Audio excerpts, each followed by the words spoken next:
আজকের পত্রিকায় অনেকগুলো সংবাদ দেখলাম যে মাননীয় প্রধান উপদেষ্টা নিক্কেই সম্মেলনে না নিক্কেই সমিতির আমন্ত্রণে জাপান গিয়েছেন এবং ওখানে বক্তব্য দিয়েছেন, বাংলাদেশের নির্বাচন নিয়ে কথা বলেছেন।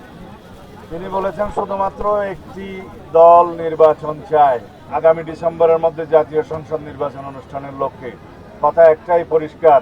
আজকের পত্রিকায় অনেকগুলো সংবাদ দেখলাম যে মাননীয় প্রধান উপদেষ্টা নিক্কেই সম্মেলনে না নিক্কেই সমিতির আমন্ত্রণে জাপান গিয়েছেন এবং ওখানে বক্তব্য দিয়েছেন, বাংলাদেশের নির্বাচন নিয়ে কথা বলেছেন। তিনি বলেছেন শুধুমাত্র একটি দল নির্বাচন চায়। তো আমরা এই বিষয়ে মনে করি ওনার যথেষ্ট তথ্য নেই।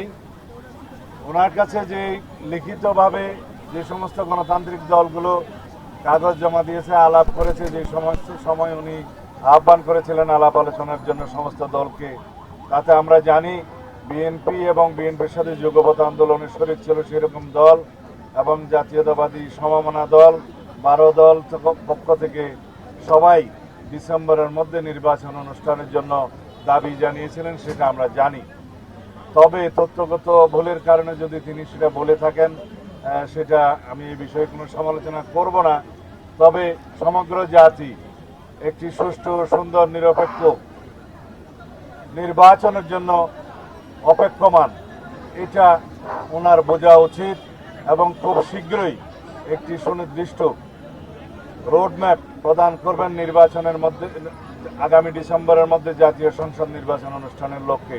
কথা একটাই পরিষ্কার, যে সমস্ত সংস্কার এবং বিচারের কথা বলা হচ্ছে এগুলো চলমান প্রক্রিয়া।